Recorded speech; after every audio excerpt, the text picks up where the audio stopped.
Hi guys, welcome back to another video, or your first video, I don't know. Welcome if you're new here, welcome either way. This video is going to be my January 2022 reading wrap up, which I'm going to structure from the books I like the least to the books I like the most. So let's get into it.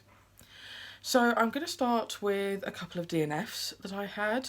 The first one, if I can surreptitiously reach over, is Absolute Hell by Rodney Ackland.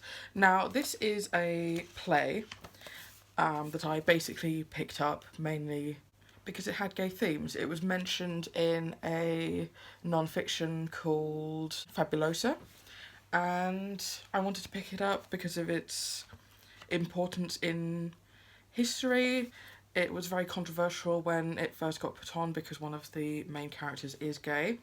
And I don't think this is a bad play. I just think this is the sort of play that I'm probably going to have to give another go once I actually go and see it. I found it really tough to get an idea of the tone and of some of the characters. So yeah, I think this is one that I may try again in the future, but for now it is a DNF. The second DNF I have is one I don't have, I just saw it on Scribd randomly, so I picked it up, which is Queer Leaders. This is the sort of book where realistically within the first chapter you know how the whole thing is going to play out, which is not to the book's discredit. It's a sort of thing where that's just the sort of fiction it is. The issue I had, so let me go through the plot. You have a girl who is outed at school because she's written a love letter to one of the cheerleaders, and that letter is read out, and it's about her dealing with that and about the support she gets from her best friend. The issue I had was that there were so many things where I was like, this isn't a healthy way to be teaching young people to be dealing with this. It felt very much like a book about a lesbian written by a straight person, where the main character is outed in a horrific way and everyone around her is just like, well, deal with it, it's not that big of a problem. And she's expected to move on straight away by everyone around her. She's expected to accept the fact that her parents were invading her privacy because they thought she was taking drugs. They were like, oh, you know, she wasn't taking drugs, she's just gay, and that's the better of the two options, I guess. And just the way that she's expected to react to people doing really, really horrific things to her, I was like, this isn't realistic, and it just wasn't a pleasant reading experience, so I ended up DNFing that one as well. The next book is a comic, and I gave this 3 stars, and that is Soppy. Again, I saw this on Scribd and I thought the art style looks cute, so I decided to give it a go. I gave this 3 stars. It's been less than 2 months and I really can't remember much about this. I found it quite forgettable. I don't see myself picking up a physical copy, so next on to 4 and 5 stars. I had a really good reading month this month. I read quite a bit, and most of what I read I really liked.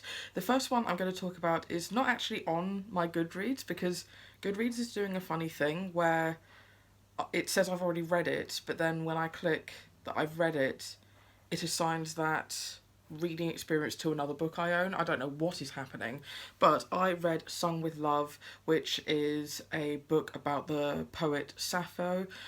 She was an ancient Greek poet, very famous for essentially writing poetry about how much she was in love with women. And this wasn't so much a collection of her poetry, but more about the context in which these poems would have been used and what we can glean from them. And I found this really fascinating. I think that a lot of this went over my head. There were certain things about phrasing of poetry that I have no idea, but I did find a lot of the points very interesting, especially about the context in which some of these were used. So I would highly recommend this. Might try and contact Goodreads to see why it's switching up these 2 books, but oh well. The next book I have is About Alice by Charles Lawrence. So this is a play that probably is one of the not least popular, but When I added this to my Goodreads TBR, it literally had one other reviewer, and that was for 2 stars. So I didn't go into this with the best expectations. I didn't pick this out for myself. It was lent to me by a friend, so I will be giving it back now that I've read it. And they said that it was a play they enjoyed, so maybe I should give it a read. And this was such a pleasant surprise. I mean, it's not that I was expecting to hate it from the synopsis, not that there's a synopsis on the back. Again, I said to myself, do not pick up plays with no synopses on the back. They tend to not have any plot. But I really, really loved this.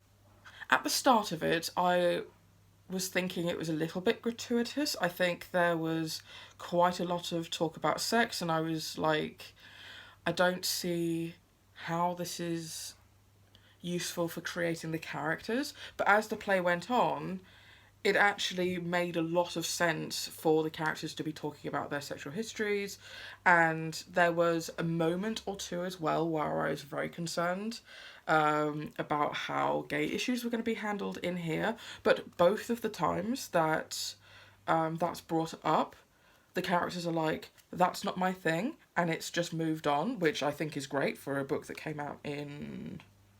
When did this come out? 1998. And also the fact that one of his other plays is called My Fat Friend, and the synopsis is, losing weight is not the route to romance in this highly praised Broadway comedy, and snap, ultimately the milkman is a culprit in this hilarious comedy about marriage, infidelity and deception, which, now that I've read this and seen how the author handled the topics in here, I would be very interested to read this. One of the twists in here really shook me. I did not see it coming. I should have seen it coming, and it would have made sense. But I really loved the characters. They're clearly not supposed to be nice people that you can completely relate to. The only thing, and I can see why the author did this, it's just, I don't know if this is even a thing. One of the characters essentially is allergic to sex.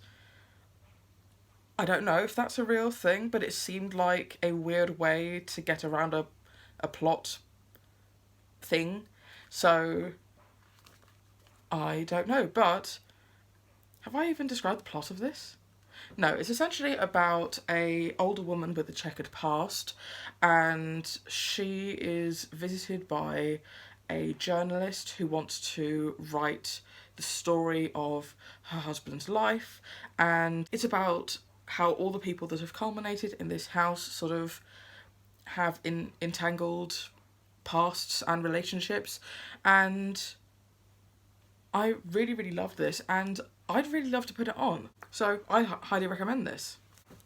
The next book I have is also a play, and that is 2401 Objects by the Analog Group and written by a number of people in the group. This I picked up in my local independent sort of used bookshop. They have a play section, and I just go and pick one up and read it and then go pick another one up and see what I think. So this, I had no idea. The only thing that I recognised about this was the publisher. Oberon tend to publish a lot of plays that I end up loving. They've published a bunch that I don't like, but that's all I recognised about this. I had no idea what it was about going in, and I saw that it had a synopsis, so I was like, well, this clearly has a plot. So this is about a boy called Henry, and it's following him in a couple of different timelines, and it's about how when he was younger he had epilepsy, and doctors not knowing how to treat it, but knowing roughly what part of the brain was linked to his epilepsy, removes that part of his brain, and then he essentially can't form new memories from that point on. And this was just such a fascinating read and such a heartbreaking one as well. You saw how hard you saw how much he was hurting, you saw how much his parents were trying, but also they were hurting as well.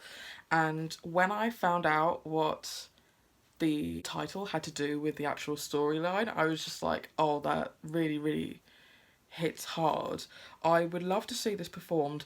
I think the one thing that I would say I didn't like about this, or not didn't like, but I would have wanted more of, is that there was clearly a really interesting stage set up for when this was put on, and I don't think it was well enough explained, and I couldn't really understand how that stage setup went. I think it was a very sort of, not mechanical, but like, there was a lot of moving parts, and I would have appreciated a diagram or something to sort of get more of an idea of how this was supposed to be staged. But this play was really, really good, and I highly recommend.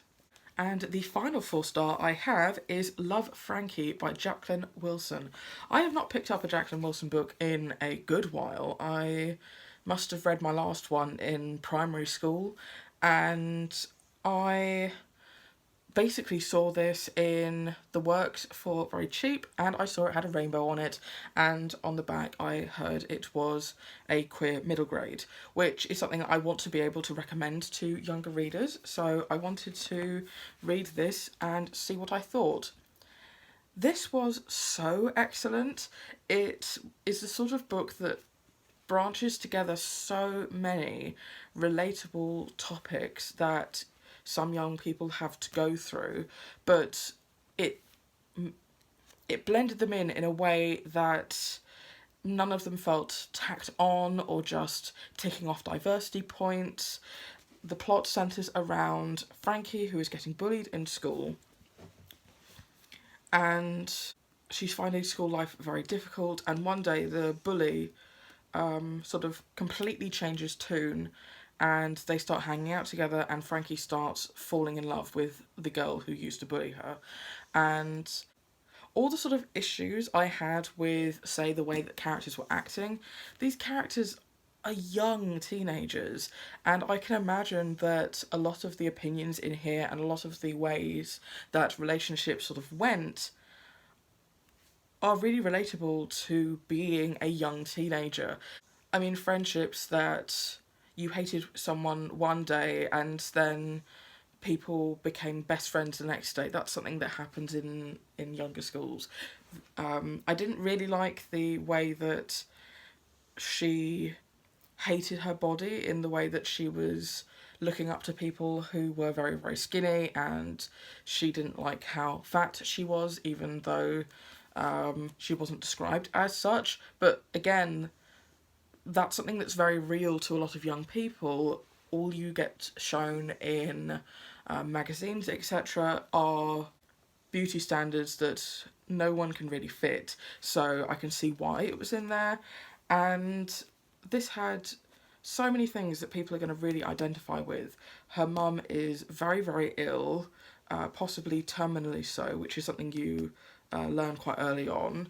Her parents are divorced. I loved the sister relationship in here, and how these girls were forced to really grow up too soon, and I loved the descriptions and the discussion of finding out you might be gay and the reactions of people around you. There were people who were really happy for her, there were people who found it expected but were worried about her safety and about how people were going to react, and then there were people like, it's just a phase, you're just angry at your father because of the fact that he left, and etc. So I think this is going to strike a chord with a lot of young people, and it was just very, very good.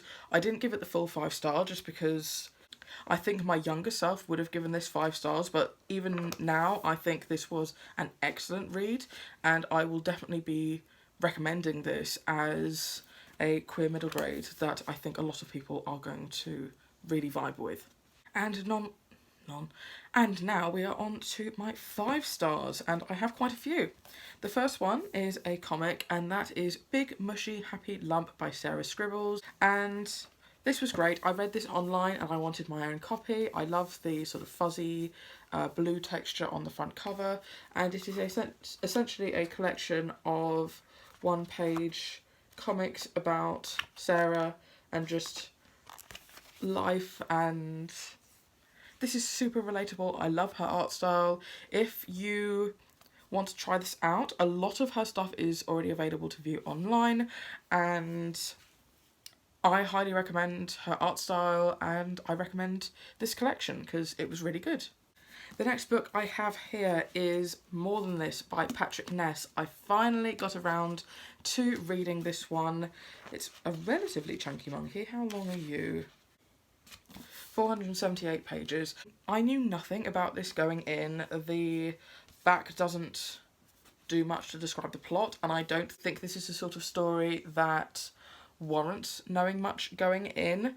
It's essentially a book about a boy called Seth, and at the very start of the novel Seth drowns, and then he wakes up and the story goes on from there. So I was very confused for a good chunk of this novel, and you're kind of meant to be confused as well. And the reason I think that I'm giving it 5 stars more than anything else is the emotional impact it had on me. There were so many moments where it made me physically tense, and I probably got about a quarter of the way in and then I couldn't sleep one night, so I was like, okay, well, I'll just listen to a couple of chapters of this before I go to sleep so I can get tired. That was a big mistake because I had to finish the book. I got to a point where there was a plot twist and my brain was like, I cannot cope with what this did and how this reframes the story moving forward, and I was like, I have to know what happens to these characters. I have to understand what is going on. I think that it ended in the perfect way, in the perfect amount of leaving enough open-ended but also wrapping enough up, and I would love to reread this as well. I think this is one that I'm going to find a lot more clues scattered throughout the beginning of the novel that sort of led to the conclusion at the end. I know that I'm not explaining this very well, but I highly recommend that you just go in knowing Seth dies and Seth wakes up, and that's it. The next book I have here is Cinder, the first book in the Lunar Chronicles by Marissa Meyer. Now, I've owned this series for ages. I thought that, kind of like with Daughter of Smoke and Bone, I was like, I kind of feel in the mood for a sort of somewhat cheesy older YA fantasy series, and boy was this not it. This so deserves a cover redesign because this is of its time, and I think that it really deserves a revamp. Sorry, the ring light is... Ooh, there, that's better. This was so good. So this is a very loose retelling of the Cinderella story, and it went in directions I did not expect it to go. I thought this was so much darker than I thought it would be going in. I loved Cinder as a character. I loved how real she felt. How to describe the plot without giving much away? So essentially the plot of this and the world that we are in is that in the future society has got to a point where when someone is dying, parts of their body can be replaced by robotic parts, but once someone has become part cyborg, they are looked down upon as less than human. So you have a caste system. Cinder is a cyborg, and she also has no memory of her past life before she went into the operation to become a cyborg. And it is about a plague that threatens to wipe out the population, and it is about how her and the prince of the royal family, how they become involved with each other, and how Cinder essentially becomes involved with a lot of the political stuff within the palace. And I'm really not explaining this very well. I don't know what's wrong with me today. But this was so good, and I really can't wait to read into the rest of the series, because the way that this ended, I am so intrigued to pick up the rest of the series and see what it's like. The next book I have is one I borrowed from my uni, and that is New Erotica for Feminists. Now, this is essentially a collection of very, very short stories, a page long sometimes, and it is essentially reworking erotic tropes but replacing them with women's desire for equal rights instead. And it was such a bizarre combination, but it worked, and it was both funny and also very serious. But yeah, I really, really love this. The next book I have is another short one, and that is The Empress of Salt and Fortune by by Niveau. So this book was excellent. It feels like a classic fairy tale, and part of me was wondering while I was reading this, I was like, oh, is this too dark for children? And then I remembered the actual plots of like Hans Christian Andersen tales and the Grimm tales, and I was like, no, I don't think it is, given Western fairy tales. But it essentially feels like that. This book feels like it should be a classic. And it is essentially about Chi, who is a scribe, and Chi meets a woman called Rabbit, and Rabbit tells Chi her story about when she was younger and worked for the Empress. This is a very queer story. While I remember, More Than This is also about a gay boy, so that's something else that I forgot to mention. Anyway, I can't really say much more than that without spoiling it. It probably took me about an hour to read. It was very, very short, but it was such a beautiful, beautiful narrative. I think that these characters aren't quite human, but they're just spoken of in a way that it makes sense that they're not. And yeah, I don't know what else I can say without it being a spoiler, so I really highly recommend going into this one. The next 5-star I have is Why I'm No Longer Talking to White People About Race. This was just excellent. I found the audiobook on my library app, so I decided to give it a go, and I think it's something that everyone should read. I learnt so much from it. So much of it made me so incredibly angry at the lack of progress that has been made by people. I think this book packs such a punch, so I would highly recommend. And the last 5-star I have, I don't think I've really organised these in terms of this being my favourite book of the month, but I loved all of these exactly the same. I have The Girl Who Saved the King of Sweden by Jonas Jonasson. So this is a Swedish author who writes essentially in the absurdism genre. Not many authors can pull it off. He pulls it off so well. So how to describe this plot?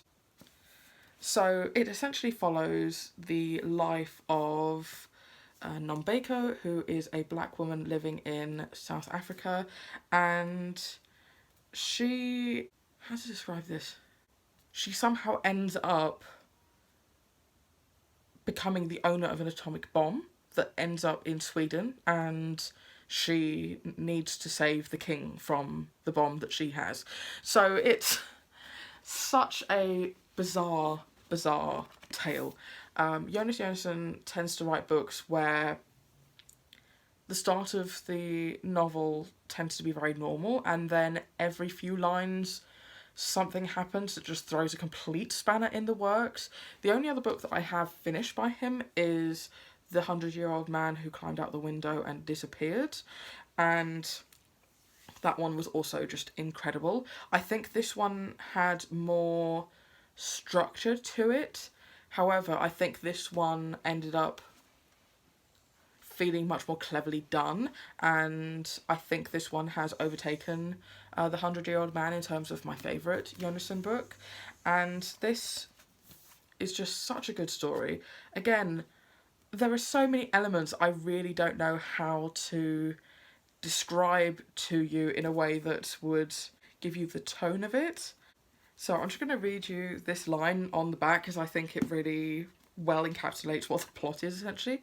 Nombeko Miyeki is on the run from the world's most ruthless secret service with 3 Chinese sisters, twins who are officially one person, and an elderly potato farmer. Oh, and the fate of the King of Sweden and the world rests on her shoulders. It's such a weird book, but I really recommend it. It's so good. And there you have it. Those are all the books I read in the month of January. I had such a good reading month, not only with the amount of books I read, but also how much I enjoyed all of them. And I got to knock off quite a number of books that were already on my existing TBR shelf, so I'm really happy with that. Do let me know in the comments down below about a book that you have read recently, and I will see you in my next video. Bye!